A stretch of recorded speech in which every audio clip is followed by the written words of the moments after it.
Hello guys, இன்னைக்கு நம்ம பார்க்க போற அனிமே ஒய் டஸ் நோபடி ரிமெம்பர் மீ எபிசோட் 2 தான். ஸோ மறக்காம சப்ஸ்கிரைப் பண்ணிக்கோங்க, ஏன்னா அப்பதான் இதுக்கத்த வர எபிசோட்லாம் நோட்டிஃபிகேஷனாக வரும். சரி வாங்க, நம்ம டைம் மிஸ் பண்ணாம எப்பிக்குள்ள போகலாம். எப்பிக்கோட ஸ்டார்டிங்லேயே அவனுக்கு ஒன்றுமே புரியல. என் முன்னாடி இருக்கிறது ஒரு டீமனா இல்லை அது ஒரு ஏஞ்சலா?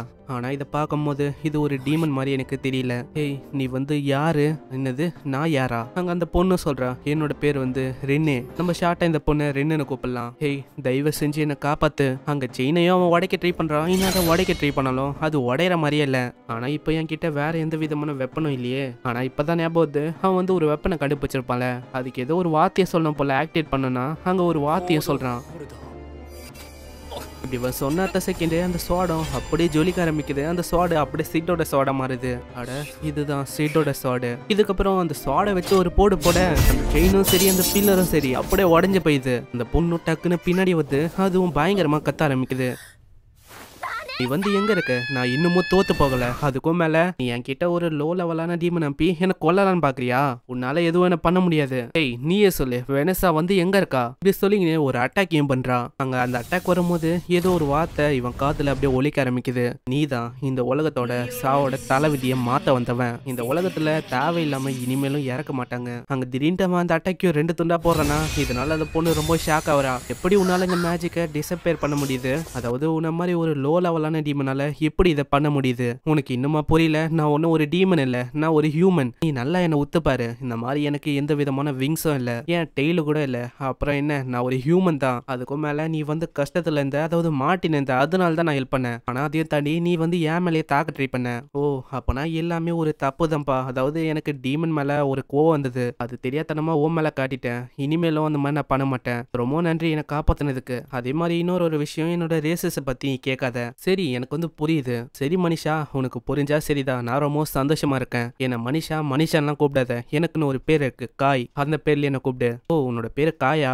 என்னோட பேரு ரென்னு. என்ன ஷார்ட்டா ரென்னு கூப்பிடு. ஓகே ரென், நம்ம வந்து இப்போ என்ன இடத்துல இருக்கோம் அதை பத்தி உனக்கு தெரியுமா? எனக்கே அதை பத்தி தெரியல. வெனசா கூட நான் சண்டை போட்டு இருந்தேன். அதுக்கப்புறம் நான் திடீர்னு ஒரு பிரிசனுக்கு வந்தேன். அந்த பிரிசன் தான் இதுவே. அங்க ஆளுக்கும் இப்பதான் புரிய ஆரம்பிக்குது. அங்க வெனசான்னு சொல்றால. அது சொல்ல போனா டீமன்ஸோட ஒரு ஹீரோவான வெனசா தான். அதாவது ஃபர்ஸ்ட் எபிசோட்ல 4 ஹீரோஸை பத்தி சொல்லியிருப்பாங்களே, அதுல இருக்க டீமன்ஸோட எம்பரஸ் ஹீரோ அவங்க தான். ஆனா எனக்கு என்ன டவுட்னா, நீ என்ன அவ்வளோ ஸ்ட்ராங்கா அவங்க கூட சண்டை போடுற அளவுக்கு? ஆமா, அது உண்மைதான், நான் ரொம்ப ஸ்ட்ராங்கு. அதே மாதிரி ஒரு டீமனோட மொத்த ஆர்மி அது மொத்தத்தையுமே நல்லா ஒய்ப் பண்ண முடியும். அந்த அளவுக்கு என்கிட்ட பவர் இருக்கு. ஓ, அதே மாதிரி நீயும் பவர்ஃபுல் தான் காய். ஏன்னா நான் அட்டாக் பண்ண அட்டாக்கே நீ தட்டுட்ட. இப்படி இவங்க பேசின்னு இருக்கும்போதே திடீர்னு ஒரு போர்ட்டெல்லாம் உருவாகுது. அதுக்குள்ள இருந்து ஒரு டீமன் பொண்ணும் வெளியே வருது. இந்த புது உலகத்தோட நிலைமை அது வந்து போக போக மோசமாயினே போகுது. ஒருத்தங்களையும் நான் வந்து கொன்னாவணும் போல. அந்த டீமன் பொண்ணும் கண்ணா பின்னான்னு அந்த இடத்தையே ஒரு மாதிரி நாசமாக்க ஆரம்பிக்கிறா. அவங்களுக்கும் புரியுது, ஏ ரின்னே, நம்ம வந்து இங்க இருந்து போறது நல்லதுன்னு நினைக்கிறேன், இல்லைன்னா நம்மளுக்கு தான் பிரச்சனை. இதனாலே அவங்க சமவேகமா ஓட ஆரம்பிக்கிறாங்க. அந்த டீமன் பொண்ணுக்கும் புரியுது, அட இவங்க தப்பிக்க பாக்குறாங்களா? இதனால இன்னொரு போர்ட்டலை உருவாக்கி அது வழியா ரென்ன பிடிக்கிறா. அவங்க ஜீரோ கோட் அப்படின்னு ஒரு வார்த்தையை சொல்ல திடீர்னு ஏதோ ஒரு எனர்ஜி அவளை ஒரு மாதிரி சக் பண்ண ஆரம்பிக்குது. அது கொஞ்சம் கொஞ்சமா சக் ஆகுதா. நம்ம ஹீரோக்கு அங்க என்ன பண்றதுன்னே தெரியல. அட, நான் வந்து என்ன பண்ணிருக்கேன், நான் சும்மா நிக்க கூடாது. என் கிட்ட இந்த ஸ்வாடு தான் இருக்கே, நான் மன்னிச்சிட சைடு. இப்போதைக்கு எனக்கு உன்னோட ஸ்வாடு வந்து தேவைப்படுது. அந்த ஸ்வாடை வச்சு ஒரு போடுறான். இதனால இந்த மாஸ்டர் அப்படியே 2 துண்டா போகுது. அட, இந்த ஃபர்பிடனான ஸ்வாடு இது வந்து இங்க என்ன பண்ணுது? இவன் ஸ்லாஷ் பண்ணதுல ஏதோ ஒரு போர்ட்டலும் உருவாகுதா. இதனாலே இவன் வேற ஒரு ஏரியாக்கும் டெலிபோர்ட் ஆகுறான். அங்க வந்தக்கப்புறம் தான் இவனுக்கு நிம்மதி. அட, நல்ல வேலை நாங்க வந்து எப்படி அங்கிருந்து தப்பிச்சிட்டோம். ரென்னே ரொம்ப பயந்து போய் அப்படியே கட்டி போச்சுக்கிறான். ஆமா, என்ன ஆச்சு? அதுவா, நான் ரொம்ப பயந்து போயிட்டேன். ஓ, இப்பதான் எனக்கே புரியுது. சரி, உன் கூட யாருமே இல்லையா? அதாவது நீ தனியா தான் இருக்கியா என்ன? ஆமா, அப்படின்னு சொல்லலாம். என்ன செலஸ்டியல்லாம் என்ன தெரியுமா சொல்லுவாங்க, நான் வந்து ஒரு மித்திக்கல் பீஸ்டும் இல்ல, ஒரு ஸ்பிரிட்டும் இல்ல, அதுக்கும் மேல டீமன்ஸ் அதுதான் இருக்கிறதுலே கொடூரமானது எல்லாத்த விடவும் கம்பேர் பண்ணா. ஆனா அங்க போய் பார்த்தா அவங்க எல்லாருமே என்ன ஒரு மாதிரி வெறுக்கிறாங்க, ஒரு மாதிரி தள்ளியே வைக்கிறாங்க. அதனாலே நான் கடுப்பாயிட்டு வெனசா கூட சண்டை போட ஆரம்பிச்சேன். அதே மாதிரி தான் எனக்கும். ஏன்னா நான் ரொம்ப தனிமையில இருக்கேன். ஏன்னா இந்த உலகத்துல என்ன பத்தி யாருக்குமே தெரியல. நான் ஒண்டி தனியா இருக்கிற மாதிரி தான் எனக்கு ஃபீல் ஆகுது. ஏன்னா எனக்கு ஞாபகம் இருக்கிற வரைக்கும் எங்களோட ஹியூமன் ரேஸ் வந்து அந்த போர்ல ஜெயிச்சாங்க. ஆனா இப்போ வந்து அது தலைகீழ இருக்கு. இந்த டீமன்ஸ் அவங்க மொத்தமா இந்த சிட்டியை ஆக்குபை பண்ணிட்டாங்க. பண்ணிட்டாங்க. என்ன சொல்ற காய், அது வந்து உண்மையா? நான் வந்து அந்த மாதிரிலாம் கேள்விப்படலையே. ஏன்னா நான் ஃபைட்டுக்கு போறதுக்கு முன்னாடி கூட அந்த மாதிரி விஷயம் நடக்கல. ஏன்னா அந்த டைம்ல ஹியூமன்ஸ் வந்து ஜெயிக்கிற மாதிரி தான் போச்சு. ஹியூமன்ஸோட ஹீரோ என்னது, ஹியூமன்ஸோட ஹீரோ சிட்டு தானே. ஆனா சிட்டை பத்தி அவளுக்கு ஒண்ணுமே தெரியல. சிட்டா யார் அது? சரி விடு, ஏதோ ஒண்ணு. ஆனா உனக்காச்சும் கொஞ்சம் தெரிஞ்சிருக்கு, அதாவது எனக்கு தெரிஞ்ச மாதிரி. அதுவே ஒரு சந்தோஷமான விஷயம் தான். நீயும் நானும் ஒரே மாதிரி தான் இருக்கும் இப்போ. என்னது ஒரே மாதிரியா? ஏன்னா இது வரைக்கும் அந்த மாதிரி ஒரு வார்த்தையை என்கிட்ட யாருமே சொன்னதில்ல. ஆமா அதே மாதிரி தான் நானும் ஃபீல் பண்றேன். அப்பனா பரவாயில்ல, நம்ம ஒரே மாதிரி தான் இருக்கோம். இதுக்கப்புறம் அவங்க போக ஆரம்பிக்கிறாங்க. போகும்போதே அவ கேட்கறா, ஆமா இதுக்கப்புறம் நீ வந்து என்ன பண்ணலான்னு இருக்க? நான் திரும்பவும் சிட்டிக்கு போலான்னு இருக்கேன். ஆனா எனக்கு எந்த விதமான பிளானும் இல்ல. அப்பனா நீ ஏன் என் கூட வரக்கூடாது? ஆனா அதுக்குள்ள அவ பொத்துன்னு விழுறா. ஏய் நீ வந்து என் கூட வரலாம்ல சிட்டிக்கு. ஏன்னா எப்படி பார்த்தாலும் எனக்கும் சிட்டில எந்த விதமான ஏரியாவும் இல்ல. ஆனா நான் வர்றதுக்கு தயாரா இல்ல. ஏன்னா நான் ஹியூமன்ஸை நம்பல. அப்பனா என்ன பத்தி என்ன யோசிக்க? ஆனா நான் ஒண்ணு நம்புவேன். ஏன்னா நீ ரொம்ப டிஃபரெண்டா இருக்க. அப்பனா நீ வரலாம்ல என் கூட சிட்டிக்கு. அப்படி உனக்கு யாரையுமே நம்ப முடியலன்னா நீ எப்போ வேணா அங்கிருந்து போகலாம். இதுக்கப்புறம் அவனோட ரூம்ல ரெஸ்ட் எடுத்துன்னு இருக்கான். நான் வந்து ரொம்ப டயர்ட் ஆயிட்டேன். ஏன்னா நான் கார்ல வரும்போதும் ஒரு மாதிரி என்னை கட்டி போச்சு பேனிக்கா ஃபீல் பண்ண வச்சுட்டா. அதுக்கப்புறம் நாங்க சிட்டிக்கு வந்தோம். சிட்டிலையும் ஒரு மாதிரி பயந்துனே இருந்தா ஹியூமன்ஸை பார்த்து. நான் ஒரு நல்ல விஷயம் இருக்கு, அவளோட விங்ஸை அவளால மறைக்க முடியும். ஆனா மறைச்சும் என்ன பிரயோஜனம்? ஒரு மாதிரி அவ பயந்துன்னு இருக்கா. யாரு கூடயும் அவ பேசுறதுக்கும் தயாரா இல்ல. ஏன் என்னோட ஃப்ரெண்ட்ஸும் கொஞ்சம் பேச ட்ரை பண்ணாங்க. அதுக்கு அவ பயந்து போய் அவளோட மேஜிக்கை யூஸ் பண்ண போனா. இதே மாதிரி ரொம்ப எக்ஸஸ்ட் ஆகி இப்போ நான் இங்க பார்த்துன்னு இருக்கேன். ஆனா இவன் என்ன ரேசஸ் அது கூட எனக்கு உண்மையிலேயே தெரியல. உள்ளேயே அவ ஒரு சாங்கியம் பாடின்னு இருக்கா. 当たり前か。人間以外も அந்த பாட்டும் சரி அந்த ஸ்லாங்கும் சரி இது ஹியூமன் ரேசஸோட மேட்ச் ஆகிற மாதிரியே இல்லை. ஆனா இந்த ஸ்வாட்லயும் ஒரு விஷயம் இருக்கு. இதை நான் ஆக்டிவேட் பண்ணனா ஒரு வார்த்தையை சொல்லணும். அதை இவன் சொல்லான்னு போவான். திடீர்னு அவ அலறியாச்சுன்னு ஓடி வரா. ஆமா என்ன ஆச்சு? அதுவா உள்ள வந்து ஏதோ ஒரு பிரச்சனை. அதாவது நான் குளிச்சு முடிச்சிட்டேன், இருந்தாலும் அந்த தண்ணி நிக்கிற மாதிரியே இல்ல. அது இருக்கட்டும், நீ வந்து ஃபர்ஸ்ட் உன்னோட டவலை ஒழுங்கா கட்டு. ஏன்னா உன்னை பார்க்கும் போது எனக்கு கொஞ்சம் ஒரு மாதிரி ஃபீல் ஆகுது. ஆனா ஏதோ ஒண்ணு இந்த மாதிரி ஹியூமன்ஸ் அன்ஃபேரா இருக்காங்கல்ல. என்ன சொல்ல வர அன்ஃபேரா எனக்கு புரியல. அதாவது ஹியூமன்ஸ் எல்லாமே குளிக்கும் போது அவங்க ஹாட்டான வாட்டரை வச்சு குளிக்கிறாங்க. இதுவே நாங்க வந்து ரிவர்ல தான் குளிப்போம். அந்த ரிவர் வாட்டர் எவ்வளவு ஜில்லுன்னு இருக்கும் தெரியுமா? ஆனா ஏதோ ஒண்ணுப்பா, இந்த தூங்குற சர்ஃபேஸ் இதுவும் ரொம்ப ஃபிளஃபியாவும் சாஃப்டாவும் இருக்கு. ஆனா நான் எதிர்பார்க்கல வெளியில இருக்க இடம் வந்து இப்படி அழிஞ்சு போய் கிடக்கும்னு. உண்மையிலேயே என்ன டீமன்ஸ் வந்து இடத்தெல்லாம் ஆக்குபை பண்றாங்களா என்ன? நீ சொல்றதும் கரெக்ட் தான். ஸ்டார்டிங்ல எனக்கு கொஞ்சம் டவுட்டா இருந்தது. ஆனா இந்த உலகத்தை பார்த்ததுக்கு அப்புறம் தான் எனக்கு எல்லாமே புரிஞ்சுது. வெளியில எல்லாமே அப்படிதான் இருக்கு. ஏன்னா இந்த உலகம் நான் பார்த்ததை விட அப்படியே ஆப்போசிட்டா இருக்கு. அந்த வால்ல எங்களோட ரேசஸும் தோத்து போயிடுச்சு. இப்போ அப்படியே தலைகீழ இருக்கு. இப்போ நம்ம கிட்ட ஒரே ஒரு வழி இருக்கு. அதாவது ஹிஸ்டரியை நம்ம தான் மாத்தணும். கரெக்ட் பண்ண வேண்டிதான் எல்லாமே சரியாகும். அந்த சிட்டு பண்ண மாதிரி. அப்படின்னா நம்ம கிட்ட இன்னொரு வழியும் இருக்கும்ல. அதாவது நம்ம இதுக்கு முன்னாடி பார்த்த உலகத்துக்கு இப்படியாச்சும் போனாலே போதும். அதுக்கு ஒரு வழியை கண்டுபிடிக்கலாம்ல. அதுக்கும் ஏதாச்சும் ஒரு வழி இருக்கும் அப்படின்னு நம்பலாம். இதுக்கப்புறம் அவங்க ரெண்டு பேருமே தூங்க ஆரம்பிக்கிறாங்க. திடீர்னு அங்க காய் எழுப்ப ஆரம்பிக்கிறா. ஹே காய், இப்போ ஒரு முக்கியமான விஷயம். அட நீ வந்து எதுக்கு என்ன இப்படி பயமுத்துற? அதுவா ஒரு ஸ்ட்ராங்கஸ்டான மேஜிக்கை நல்லா சென்ஸ் பண்ண முடியுது. வெளியில டீமன்ஸ் வந்து உண்மையாவா? அதுக்குள்ளேயே வெளியில ஒரு பிளாஸ்ட் நடக்குது. அங்க டீமன்ஸோட படையும் அப்படியே உள்ள வந்து. அட நான் வந்து இது எதிர்பார்க்கல, இவங்க வந்து இப்படி வருவாங்கன்னு. இது ரொம்ப கெட்ட செய்தியாச்சு. அதுக்கும் மேல இப்போ வேற வழி இல்ல, நான் தான் காப்பாத்துற மாதிரி இருக்கும். இந்த உலகம் இதுல வந்து டெட்டோட ரோலை பிளே பண்றவனா அது நானா ஒண்டிதான் இருக்க முடியும். இந்த சைடு அவங்களும் அந்த மாஸ்டர்ஸை எப்படியே தாக்க ஆரம்பிக்கிறாங்க. என்னதான் தாக்குனாலும் அதுங்களுக்கு ஒண்ணுமே ஆகல. அங்க சாக்கியும் ஓட ஆரம்பிக்கிறா. பின்னாடி அந்த மாஸ்டரும் அட்டாக் பண்ணலான்னு வந்து. ஆனா திடீர்னு காய் வந்து காப்பாத்துறான். அட காய், நீ வந்து என்ன பண்ற?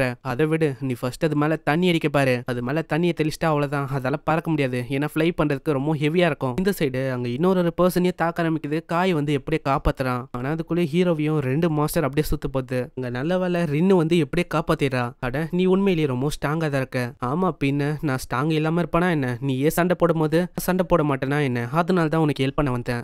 மத்த ஃப்ரெண்ட்ஸும் வந்து கேக்குறாங்க, ஹேய் நீ வந்து அந்த மாஸ்டர்ஸ் அப்படியே பஞ்ச் பண்ணி கொள்றப்பா. அதுக்கும் மேல ஏதோ ஒரு புல்லட்டை வச்சு தாக்குற. அது என்ன புல்லட்டு? நான் சொல்ல போனா இந்த உலகத்துல சேர்ந்தவன் இல்ல, நான் வேற உலகத்துல இருந்து இந்த உலகத்துக்கு வந்திருக்கேன். அங்கதான் அந்த லைட்னிங் புல்லட்டையும் நாங்க கண்டுபிடிச்சோம். ஆனா அதுக்குள்ளேயே அவன் ஃப்ரெண்டுக்கு ஒரு வாக்கி டாக்கியில மெசேஜும் வருது. இப்போ டீமன்ஸ் உள்ள வர ஆரம்பிக்குது. இதே மாதிரி போக போக நிறையவே டீமன்ஸ் வர ஆரம்பிக்கும். அதனால சீக்கிரமா ஹெட் குவார்ட்டருக்கு வாங்க. இங்க சாக்கியும் சொல்றேன், ஹேய் நீயும் வரியா அந்த ரெபெலியன் ஹெட் குவார்ட்டருக்கு? அட நான் வரலாமா என்ன? இல்ல ஏத்துப்பாங்க. ஜீனுக்கு உன்ன மாதிரி ஒரு ஸ்ட்ராங்கான மெம்பர் இருந்தா போதும். அதனால அவங்க ஒத்துப்பாங்க. அதுல பிரச்சனையே இருக்காது. இதுக்கப்புறம் அவங்க ஹெட் குவார்ட்டருக்கு தான் டைரக்டா போக ஆரம்பிக்கிறாங்க. போகும்போதே அவன் கேக்குறான், ஆமா ஜீனி வந்து இப்போ என்ன ஹெட்டா என்ன? ஆமா அவளோட ஃபாதர் ரிட்டர்ன் ஆனதுக்கு அப்புறம் இவ ஹெட்டா மாறிட்டா. அப்பனா அவருக்கு என்ன ஆச்சு? அதுவா அவரோட ஃபாதருக்கு 2 வருஷத்துக்கு முன்னாடி ஒரு இன்ஜுரி ஆச்சு. அதுக்கப்புறமா இவ தான் ஹெட்டா இருக்கா. சீன்ல அவன் ஹெட் குவார்ட்டருக்கு வந்து அவனோட பேரை சொல்லி ரிப்போர்ட் பண்றான். அதக்காய் சாக்குரா வென்டோ.